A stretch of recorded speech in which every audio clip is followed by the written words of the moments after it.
Usa ka pagtuo, usa ka tingog,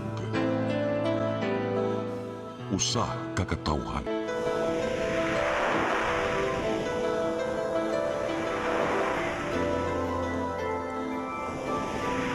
Cebu Catholic Television Network.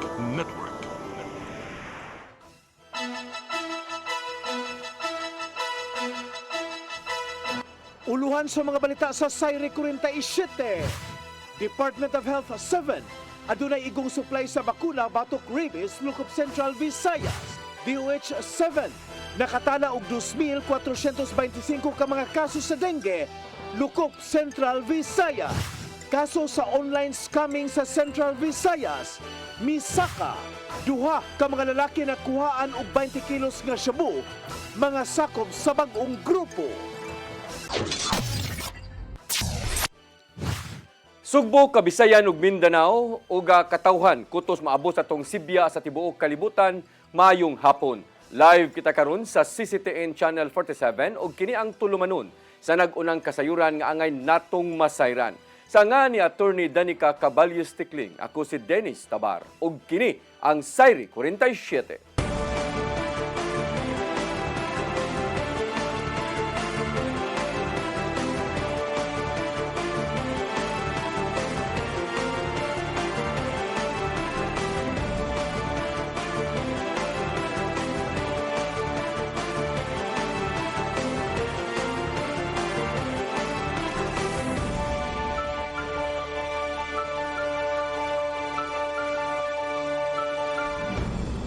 Ug karon sa kumpletong detalye sa atong mga balita, Departamento sa Panglawas dinhi sa Region 7 adunay igong supply sa bakuna batok sa rabies lukop Central Visayas. Taliwa kini sa daghang mga napaakan ug mga ero karong tipanahon sa ting-init. Ang kasayuran ihatod ni Gian Navarro. Gitaho sa Department of Health 7 nga doon na pa'y igong supply sa bakuna batok rabies lukop Central Visayas alang sa unang unom ka buwan ning tuiga. Sumapa ni Dr. Ronald Jarvic Buscato gikan sa Communicable Diseases Section sa ahensya nga adunay igong budget ang DOH aron makabaton og doses sa anti-rabies vaccines ug maapod gadto sa ubang animal bite centers. Kini aron maatiman ang ubang mga mapaakan og iro ug ubang kahyupan karong nagkakusog ang mga outdoor activities ug nagkadaghan ang mga libod-suroy nga hayop sa gawas. Gikan sa 11,000 ka mga napaakan lukop Central Visayas gikan Enero hangtod Marso ning tuiga, napulang ang rabies-related deaths. Base ka na sa ihap gikan sa DOH-7. Sometimes the bites are not really intentional, not really provoked bites. No, it's just the act of playing. No, sometimes too much excitement sa pet. So muna'y kasagaran. Dugang pa ni Buscato nga adunay kapasidad ang mga local government units sa pagbaton og kaugalingong anti-rabies vaccine doses aron maatiman ang ubang mga napaakan ngadto sa ilang animal bite center. Anda malusabang DOH-7 sa paghatag og igong supply ngadto sa mga local animal bite center depende sa pangayoong doses. Majority sa atong LGUs yun, na sila ilang kaugalingon nga supply. Sometimes mas daghan pa kayo sa LGU kaysa sa Department of Health, and so we're very happy. Ang tambag sa DOH-7 sa ubang mga tao nga magmatngon gihapon sa mga iro og lain-lain kahayupan nga naglaroy-laroy sa gawas. Gimugatan sa ahensya ang kamahinungdanon sa responsibilidad sa pag-atiman sa mga kahayupan aron magpabining luwas. Gian Navarro, CCTN News. Nakatala ang Departamento sa Panglawas og 2,425 ka mga kaso sa dengue lukop Central Visayas gikan sa Enero hangtod na sa Mayo karong tuiga. Sa maong ihap, anaa sa 18 ang namatay sa maong sakit gikan sa mga lamok. Sumapa ni Dr. Ronald Jarvic Buscato gikan sa Communicable Disease Section nga nisaka kini og 80% itandi sa susamang panahon sa miaging tuig. Usa sa mga hinungdan niini mao ang kanunay nga pagpundo sa tubig nga maoy kapangitlugan sa mga lamok nga naay dala nga dengue virus. Dugang pa ni Dr. Buscato nga mas daghan nga mga hamtong ang naigo sa mao nga sakit itandi sa mga bata. Resulta kini sa mas gipakusgan nga kampanya batok sa maong sakit sud sa mga tunghaan.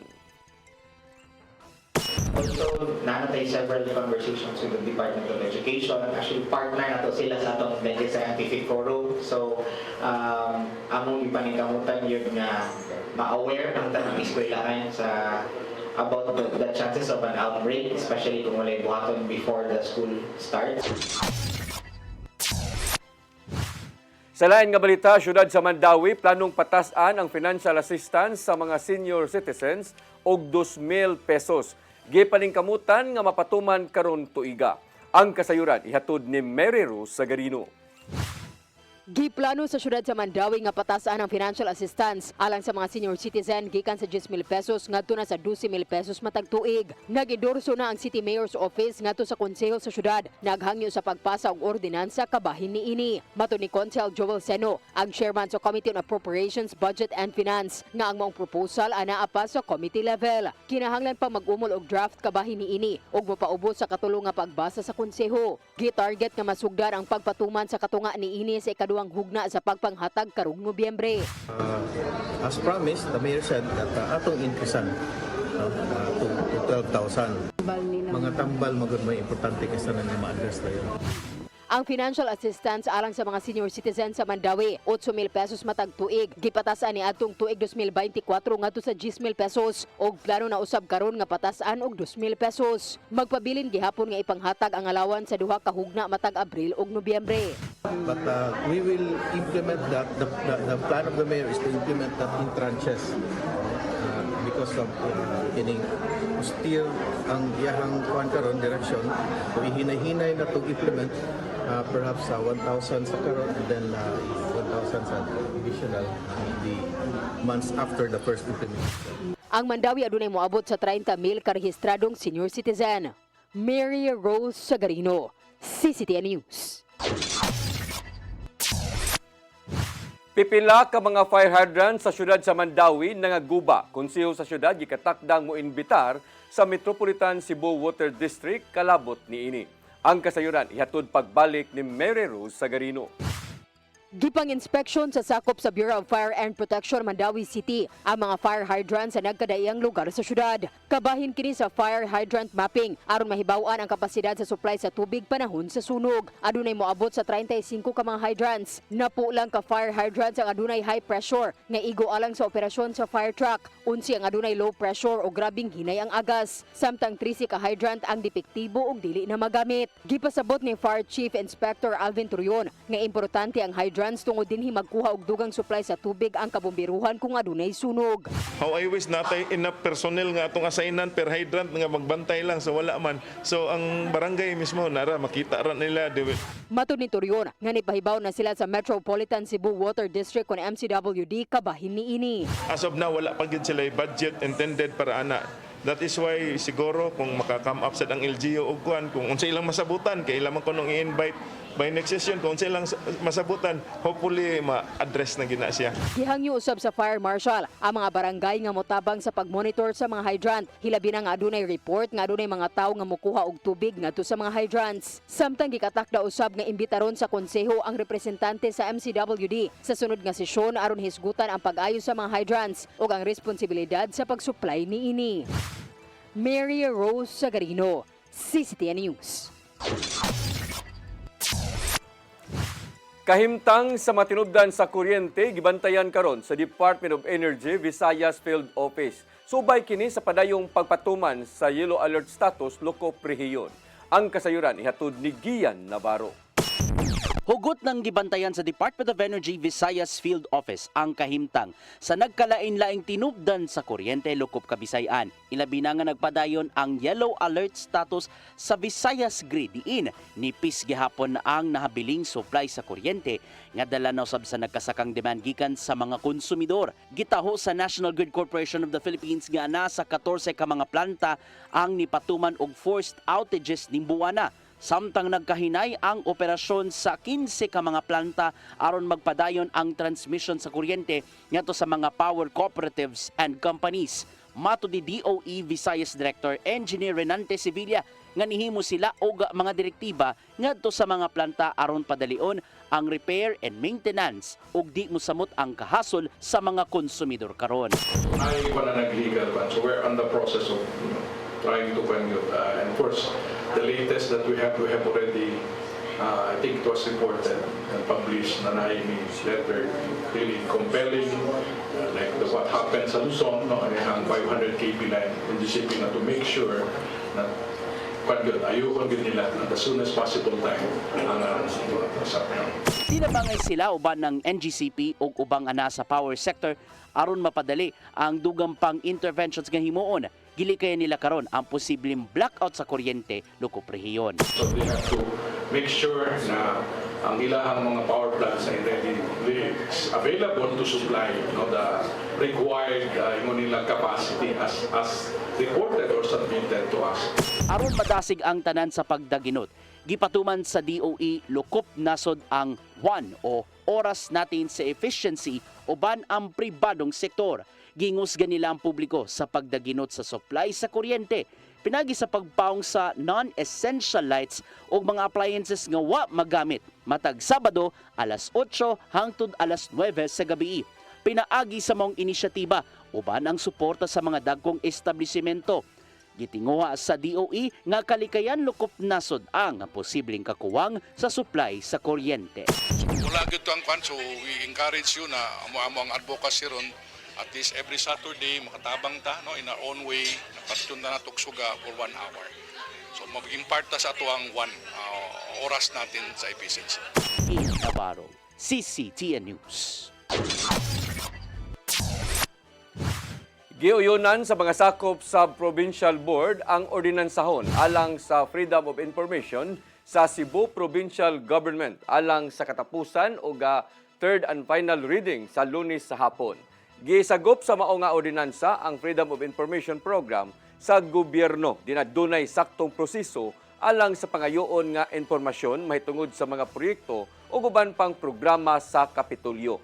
Gipangamahanan ni Bukal Malcolm Sanchez ang FOI nga ordinansa o gagitahasan ang Provincial Information Office Chief nga si Angeles Orong nga mumugna sa iyang mga implementing rules and regulations. Nasayran nga pinasubay ang maong ordinansa sa Executive Order No. 3 ni Governor Pamela Baricuatro nga magpatuman sa Freedom of Information sa mga buhatan sa provincial government. Suma pa ni Orong ang pamaagi kung pinaagi sa maong ordinansa, kalikayan usab ang pagkuyanap sa mga disinformation o misinformation diya sa social media nga makahatag kini og kalibog ngadto sa publiko.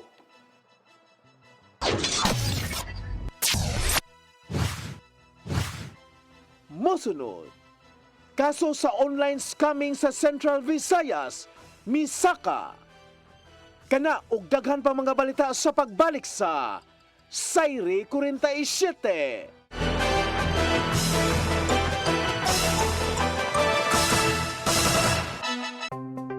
Discover the beauty of the Philippines.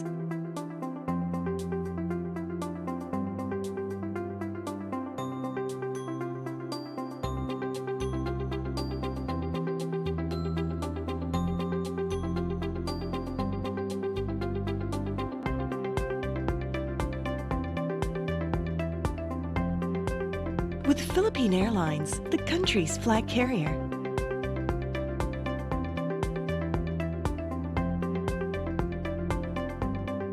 The airline that lets you feel the warmth of the nation.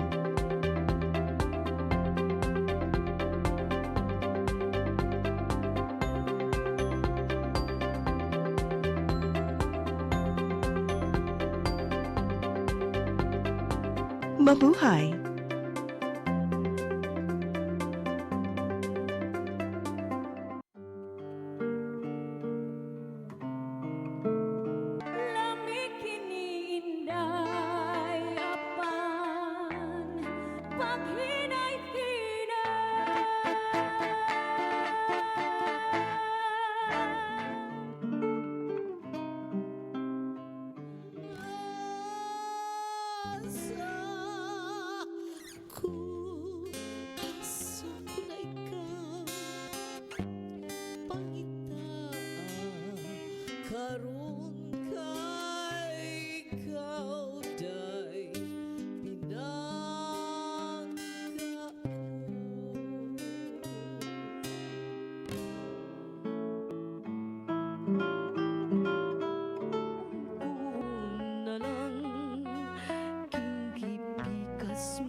Ipinay namin yo og hapon.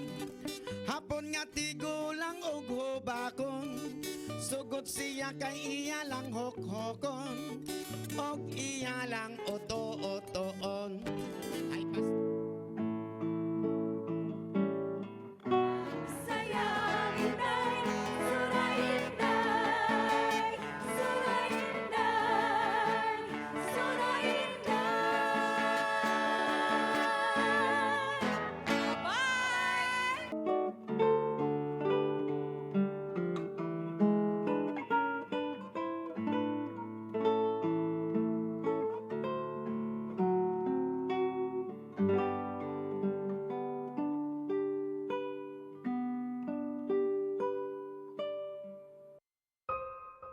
Di siya kumutuog na Ginoo. Pero magulo ng bata da. Nangita lagi ni gatas. Kasabot ka akong ipakuha.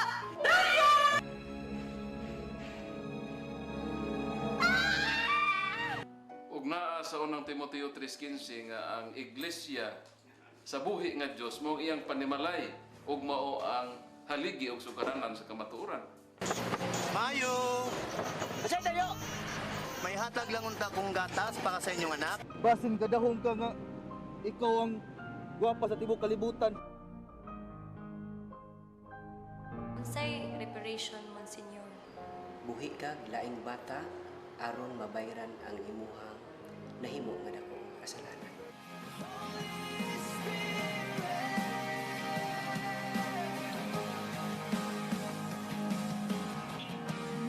Daghan ka nato ang nagduda kung doon na bagay Ginoo o wala. Apan ang Biblia nag-ingon nga atong dawaton pinagi sa pagtuo ang kamaturan nga doon ay Ginoo. Sa Hebreo 11:6 nag-ingon walay makapahimot sa Dios kung walay pagtuo. I came for you. I came for you. Holy Spirit.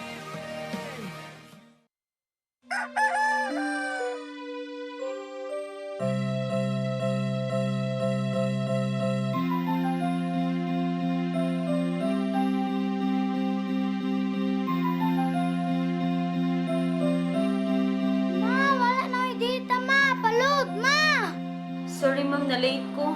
Nangita pa mong gusto para internet sa kong anak, ma'am. Ay wala na problema. Pag sinisibo. Sinisibo. Sinisibo. For your internet connection. And for the signal of your cable TV.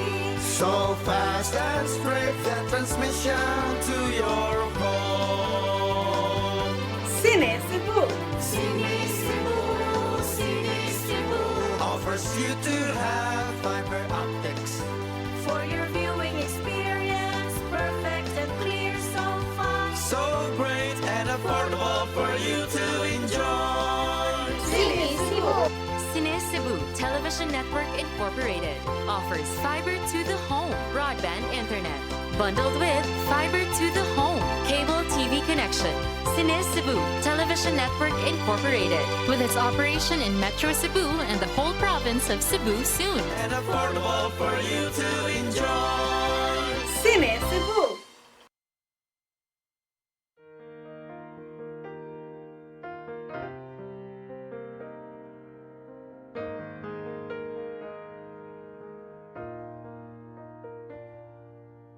Heal me, O Lord, and I will be healed. Save me, and I will be saved. Heal me, O Lord, and I will be healed. For you are the one I praise. You are the one I praise. Sing it with me. Heal me, O Lord, and I will be healed. Save me, and I will be saved. Looking for the best internet deals in Negros Oriental? Field Products Negros is here to bring you fast, reliable, and affordable internet with plans made just for you. For as low as 899 pesos per month, enjoy speeds of 50 Mbps, perfect for streaming, working, or studying from home. Need more speed? No problem. Get 100 Mbps for just 1,199 pesos.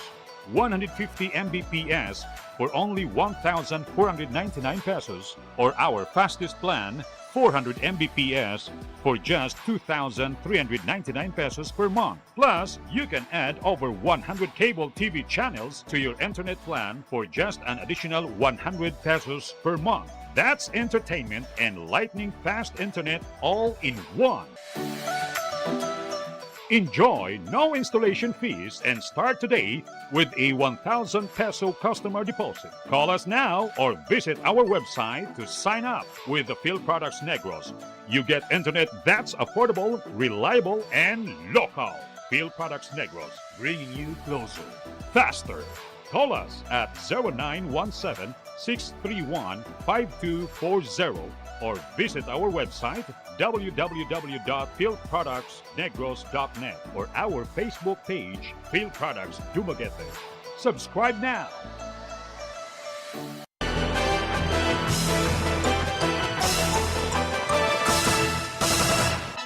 Balik sa atong mga balita, Regional Anti-Cybercrime Unit sa Central Visayas na alarma sa pagsaka sa kaso sa online scamming nga maoy nagunang reklamo karon nga ilang gihatagan sa pagtagad. Kasagaran sa mga reklamo, online booking sa mga resort sa Sugbok. Ang kasirin hatod ni Arnold Bustamante. Naalarma karon Regional Anti-Cybercrime Unit kung RACO 7 sa sunod-sunod nga reklamo sa nagbuhatan sa mga lokal nga turista nga nabiktima sa online scamming sa mga Facebook page nga nagpailang nga modawat og booking sa usa ka resort dinhi sa Central Visayas. Si Police Colonel Artemio Ricamo, ang Regional Chief sa RACO 7, mibutyag nga silang datos ang naguna sa mga reklamo nga ila karon nga gihatagan sa pagtagad ang fake booking scam. Kasagaran sa mga biktima diri taga Sugbo nga gustong lang unta nga mobakasyon sa mga resort nga nakabook sa Facebook ug nakabayad na og dakong kantidad. Ang modo sa mga suspitsado sigon ni Ricamo mao ang paghimo og fake Facebook account nga nakapangalan sa usa ka sikat nga resort ug mutanyag kini og online booking. Sa nga nakabook na ang customer, mga inig pasiunang bayad apan sa dihang ka makabayad na, dili na kini makontak pa ug ang maong turista makurat na lang nga inigabot niya sa resort, wala day kini makabook. Tungod ni miawhag karon ang RACO 7 sa publiko nga magbantay sila nga pag-book online tungod kay daghan karon aga mikatap diha sa social media nga mga scammer. Labing maayo matud ni Ricamo nga susihon pag-ayo kun ang ilahang gi-click nga account sa Facebook legit kini aron dili sila mabiktima. Yes, ang daguna sa atong kuan mga reklamo scam atong isgutan ni karon bitaw karon labi na karon summer. Kusog karon ang online scam or booking scam sa mga hotel and resort kay summer man. Loy kay nga ato ang mga constituents nga nagpa-book sila online using ka ng mga fake bitaw nga Facebook page kay gikopyahan nila ang mga Facebook page ng mga Facebook account ng mga resort. No, pareha gyud mo sa activity o sa mga video sa mga legitimate resort, ila sa nang kopya. Gipost nila. Biangkon ni Ricamo nga dako nga hagit ang ilahang giatubang sa ahensya tud kay lisod ilhon kung kinsa aga nga nagpadayon ini kamatang sa modus. Iyang gipasabot nga daghang proseso ang angayan nga buhaton tungod sa balaod nga angayan nga sundon ug dili pa gyud masiguro nga madakpan ang mga suspek nga nalambigit sa online scamming. Ang proseso gud sa atong investigation diri, pag once nga maka-receive tag report, investigate. Kaya di man ta pwede mo dito sa pagpa-disclose sa information ng isa ka account without investigation, without producing a court order. Kaya naaman tayo kita privacy law. So diha kita sangit pero nagsunod sa labing daghang reklamo nga ilang giatiman mao ang loan scam, investment scam, hijack profile scam, fake receipt scam, package scam ug ang GCash scam. Subay nini mipagawas ang ilang ahensya og mga pahibaw sa social media ug pahimangno og tips aron malikayan nga may biktima sa pangilad gamit ang social media. Usa sa ngayan nga bantayan kun ang gika-istorya ni sa Facebook mga ina sa tanang detalye sa nga pagkatao ug mohanggat na og negosyo tungod kay usa kini kapag pangilad. Giyawag usab sa kapulisan ang publiko nga dili mosalig ni bisan kinsa bisan pa man kung kini ka pamilya pa kay mamahimong migamit lang kini sa pangalan sa ang mga mahal si kinabuhi. Arnold Bustamante, CCTV News. Cebu South Bus Terminal gilantaw nga butangan og mga katulganan og kaliguanan sa mga pasahero nga mobiyahe. Samtang Economic Enterprise Council nangita og mga muabang sulod sa terminal. Ang kasayran hatod ni RV Veloso. Gilaraw sa kagamhanan sa probinsya sa Subo nga magbutang og katulganan og kaliguanan sa mga pasahero nga mobiyahe sa terminal sa lalawigan. Samtang nagpadayon pa ang pag-ayo sa Cebu South Bus Terminal kon CSBT, nagsugod na usab ang pagsusi sa Economic Enterprise Council alang sa mamuabang sa mga nabakanteng area sa sulod sa terminal. Gipahibaw ni Ahmed Quizon, ang administrator sa CSBT, nga ang habig nga hawan mahimo pang mapahimutangan sa mga matulgan o makaliguan sa mga pasahero nga magpaabot nga mobiyahe sa terminal. Most likely we have sa segment C, which is of course kanang habig doon sa Imol. It will be very favorable for mga capsule hotels, mga bed spaces dito, alang sa mga out-of-towners na gustong sakay ni kabugtang niya maabtan ng gabi. Sa nasayran gihawanan ang ikaduhang andana sa CSBT habig sa exit point sa terminal tungod sa himuong renovation sa ibabaw nga bahin. Kaniadto nahimo kining baligyaanan sa mga pasalubong ug kan-anan sa mga pasahero. Apan subay sa bag-ong pagduma sa Kapitolyo na balhin na sa ubos ang tanang kan-anan ug pasalubong stores. Una nang gipebaw ni Cebu Governor Pamela Baricuatro nga susihon ang mga paaging makaginansya gihapon ang kagamhanan sa probinsya sa Subo, pinaagi usab sa mga muabang sa edipisyo. Sa pagkakaroon nagpadayon pa usab ang nahabiling asfaltuhonon sa drainage sa maong terminal. Apan gipasalig ni Quizon nga dili kini makadilatar sa operasyon sa sulod sa terminal. RV Veloso, CCTN News. Kasuhan og plunder og malversation si Senador Jingo Estrada sa Sandigan Bayan tungod sa giingong kalambigitan sa questionabling flood control projects. Matod ni Ombudsman Jesus Crispin Remulla, nagihanay na lang ang reklamong ipasang-at batok sa opisyal ngadto sa anti-graft court. Daan ang misugyot ang Department of Justice kakasuhan sa Estrada, kuyog ang ubang mga opisyal sa Department of Public Works and Highways og plunder, graft, pagpanuhol ug uban pa. Gitinguha nilang Remulla nga maduso ang maong kaso labing sayo karong Huwebes. Gihimaka kinuo nilang Estrada ang pasangil sa giingong pagdawat og kickback sa flood control projects kay walay igong ebidensya. Meron pa kaming mga pinag-aaralan na mabibigat na kaso. Hindi kasi madaling maglatag ng kaso, tandaan nyo yan. Pagka ang kalaban mo, maraming pera, tapos may kapangyarihan, at matagal na nandyan, hindi madali. Ito talaga, dinadahan-dahan namin, iniingatan namin ang pagkalap ng ebidensya sapagkat one shot lang to eh. Hindi mo naman pwedeng araw-arawin yan. Mabibigat na tao yan. Department of Justice mihangyo kang Senador Ronald Bato de la Rosa nga mutahan na lang sa mga otoridad. Maamong usab sa balaod ang mga opisyal nga nitabang sa pag-ikya sa pinangitang senador. Ang kasayuran hatod ni Gian Navarro. Mismong ang Department of Justice may nihangyo sa pinangitang si Senador Ronald Bato de la Rosa nga mutahan na lang ngadto sa mga tinugyanan sa balaod. Nunod kini sa padayong pagpangita kaniya human nakaung-ong gihapon ng arrest warrant gikan sa International Criminal Court batok kaniya. Gitahasan na ni Justice Secretary Frederick Vida ang mga sakop sa Philippine National Police ug National Bureau of Investigation sa paghimo og manhunt operation sa higayong matultulan si De La Rosa. Ning bag-uhay lang, wa mitugot ang Korte Suprema nga luwatan og temporary restraining order ang pagdakop sa pinangitang senador tungod sa kakuwang sa iyang merit. Maong nihangyo si Vida kang De La Rosa nga tumano na lang ang rule of law gumikan sa iyang gidangatan. Actually, that goes in the operational matter for the ICC to pursue, diba? So I don't want to second guess kung ano yung ginagawa ng ICC. But for the Philippine jurisdiction, the ICC arrest warrant is valid, it's enforceable, and the Philippine authorities is currently pursuing its enforcement. Sumapa ni Vida nga naapagyapon sa Pilipinas si De La Rosa base sa pasiun ng report sa mga tinugyanan. Samtang gilantaw ang posibilidad sa DOJ nga mapasakan og kaso ang ubang mga senador nga nitabang aron makaikya si De La Rosa niadtong Mayo 14 sa kaadlawon. Sama lang ni Senador Robin Padilla nga niangkong mipasakay sa pinangitang senador sa diyang dakponon na kini. Yung leads, those are operational matters. All indications that are available to your Secretary of Justice is that Senator Bato is still within the jurisdiction of the Kasong obstruction of justice ang atubangon sa mga nitabang pag-iskapo sa maong senador. Kung mahukmang sad-an, dili na siya makahupot sa bisan unsang posisyon sa gobyerno. Gian Navarro, CCTN News. Sa lain nga balita, minusan og 10 pesos ang plitihan sa ferryboat gikan sa mainland Lapu-Lapu City paingon sa Olango Island ug vice versa. Isip tabang ngadto sa mga apektado sa krisis sa lana. Kabahin kini sa gipatungaman nga subsidy program sa gobyerno nga gilusad sa Maritime Industry Authority kuna Marina 7.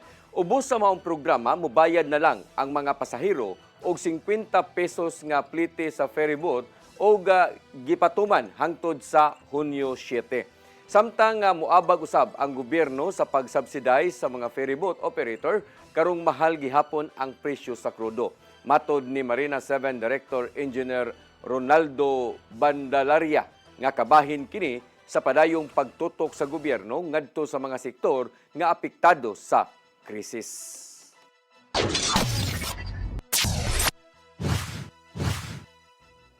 Mosunod, duha ka mga lalaki na kuhaan og 20 kilos nga shabu, mga sakop sa bag-ong grupo. Kana og daghan pa mga balita sa pagbalik sa Sayri 47.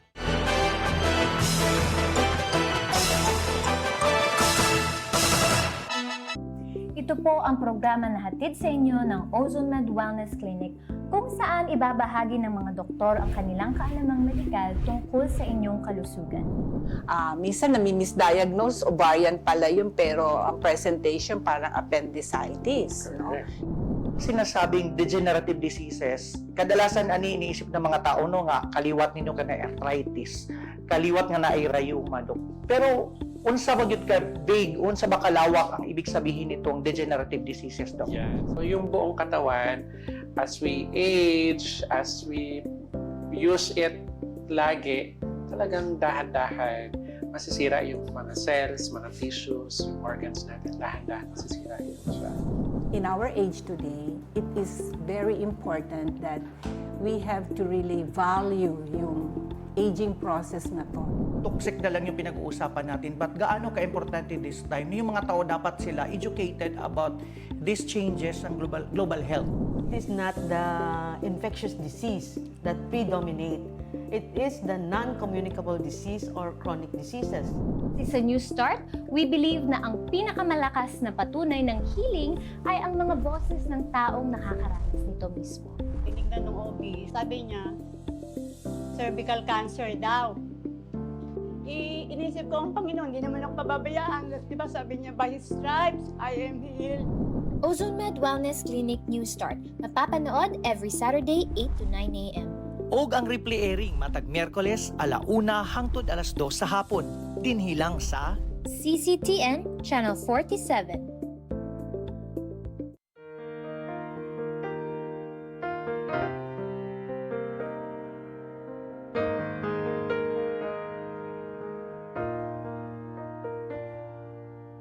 Heal me, O Lord, and I will be healed. Save me, and I will be saved.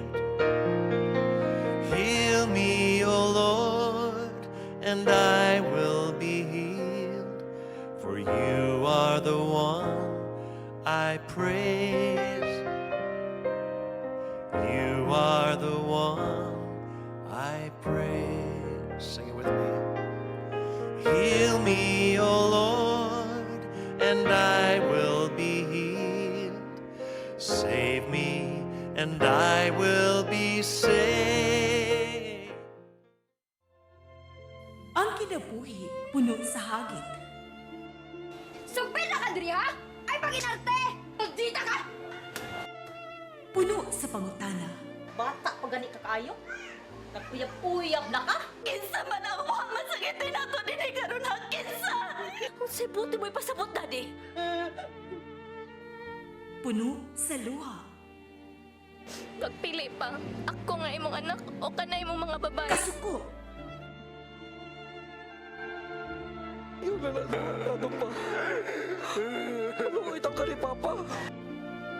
Apan bisan mangit-ngit pa ang imong kalibutan, aduna pa'y nagpahiping kahayag. Aduna ka pa'y kasumbungan.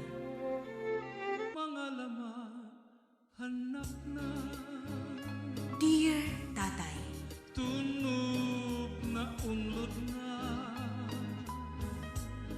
nganong handungon na. Waylaing paagi aron masabtan nato ang Biblia.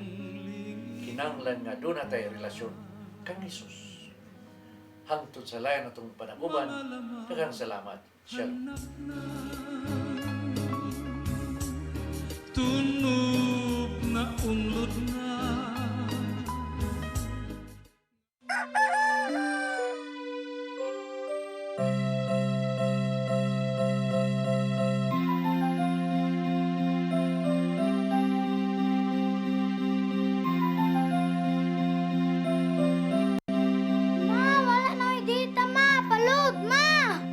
Sorry ma'am, na late ko. Nangita pa mong ko para internet sa kong anak ma'am. Ay, wala na yung problema. Pag-sinisibo! Sinisibo, sinisibo. For your internet connection, And for the signal of your cable TV. so fast and straight the transmission to your home. Sinisibo. Sinisibo, sinisibo. Offers you to have fiber optics. For your viewing experience, perfect and clear so fast. So great and affordable for you to enjoy. Sinisibo. Cine Cebu Television Network Incorporated offers fiber to the home broadband internet bundled with fiber to the home cable TV connection.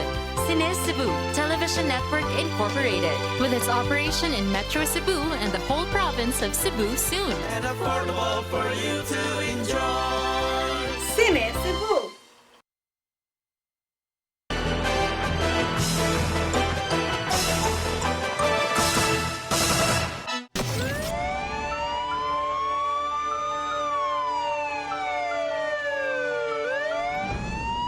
Balik sa ato mga balita, kadtong duha ka lalaki nga nakuhaan og 20 ka kilo nga gituoang shabu nga mukantidad og 136 milyones ka pesos ang giingong sakop sa bag-ong grupo. Matod sa PDEA-7 nga dili pa kini matawag kada kong sindikato sa pagpayuhot og ilegal nga drugas. Ang kasayuran ihatod ni Arnold Bustamante. Bagong sulbong nga organisadong grupo ang nadakpan sa Philippine Drug Enforcement Agency 7 nga nakuha og 20 ka kilo sa gituang shabu nga mokantidad ng tanan sa 136 milyones ka pesos atol sa gilusad nga bypass operation sa siyudad sa Naga, probinsya sa Sugbo. Mato ni Lia Alcantara, information officer sa PDEA-7, nga dili pa nila matawag nga dakong sindikato ang grupo nilang alias Rumi o alias Dante nga nagbase sa Luzon tungod kay bag-o pa kini nga nag-operate sa illegal nga drugas.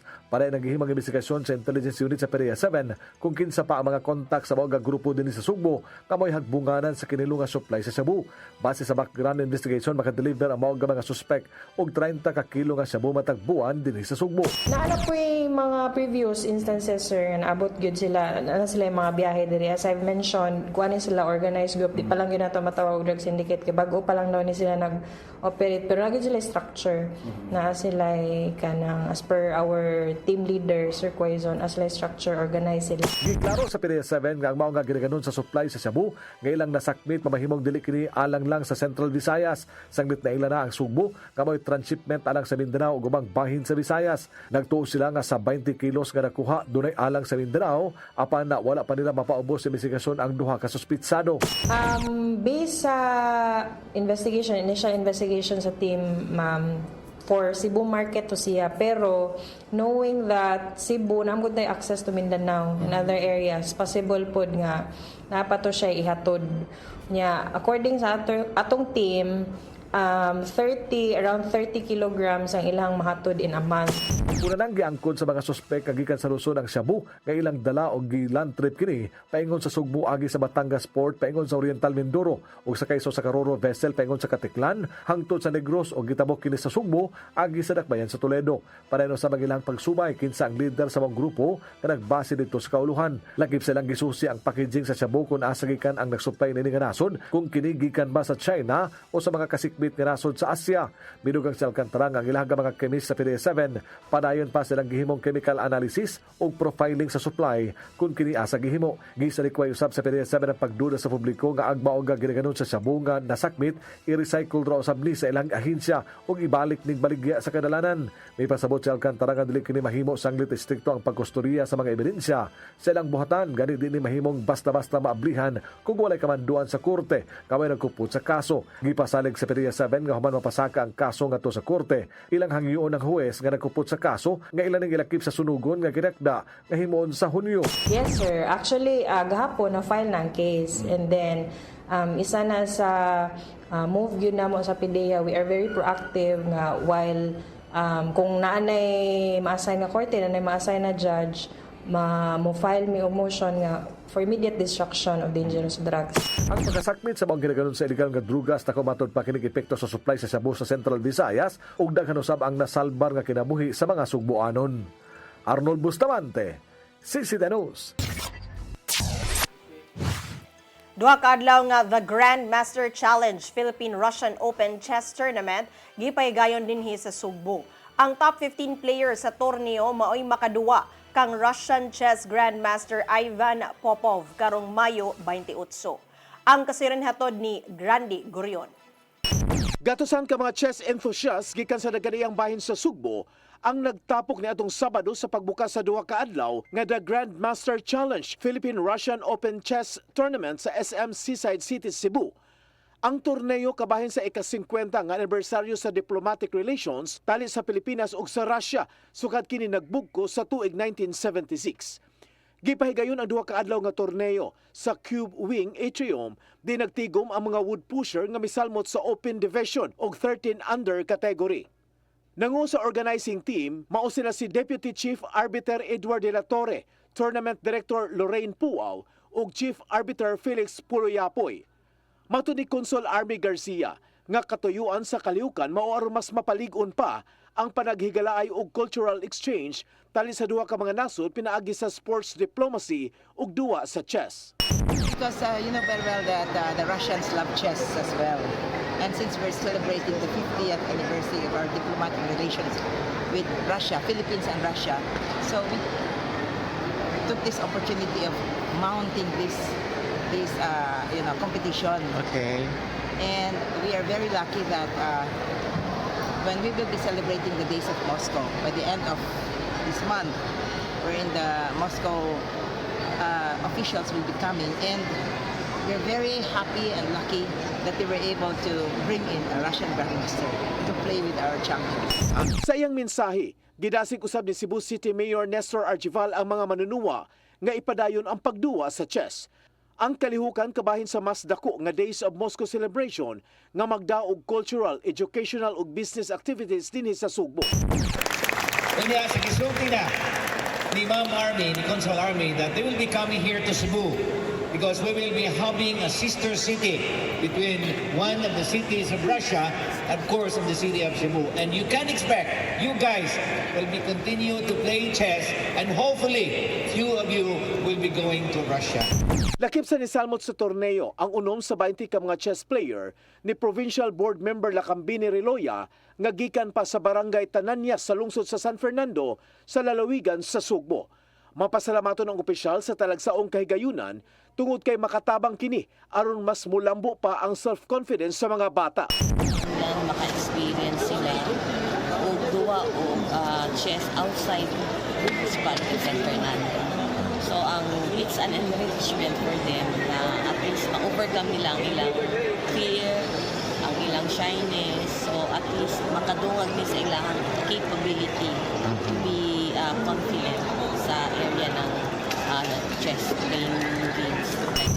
Gawa sa mga cash prizes alang sa mga mananaog, aduna espesyal nga awards alang sa mga senior citizen, women players ug persons with disabilities o PWDs. Ang top 15 players sa maong torneo mahatagan og talagsaong kay gayunan nga mag-abot kang Russian chess grandmaster Ivan Popov sa 15-board simultaneous exhibition match karong Mayo 28 sa New Star Resort and Casino. Randy Gurion, CCTN News. Mao kadtong naglangkob sa atong mga balita sa Sayre 47, ako si Dennis Tabar. Ako si Danica Caballes Tecling, hangtod ugma sa inyong paboritong tulumanon. Sayre Sayre 47. 47.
Di siya kumutuog na Ginoo. Pero magulo ng bata na. Nangita lagi ni gatas. Kasabot ka, akong ipakuha.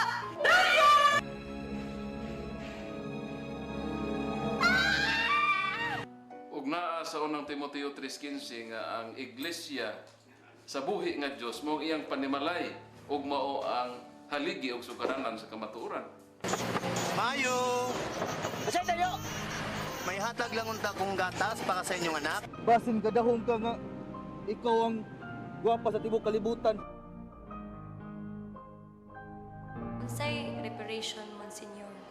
Buhi kag laing bata aron mabayran ang imuhang nahimo nga dako nga kasalanan.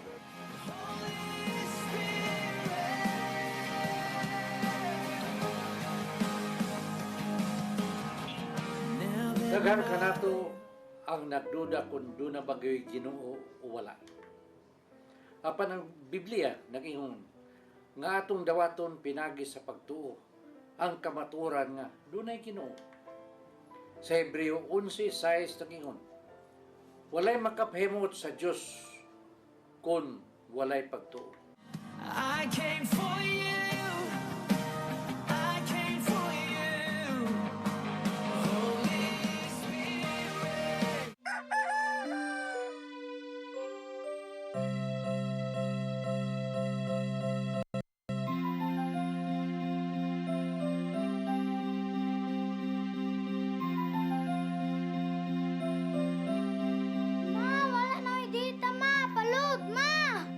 Sorry ma'am, na late ko. Nangita pa mong para internet sa kong anak, ma'am. Ay, wala na yung problema. Pag sinisibo.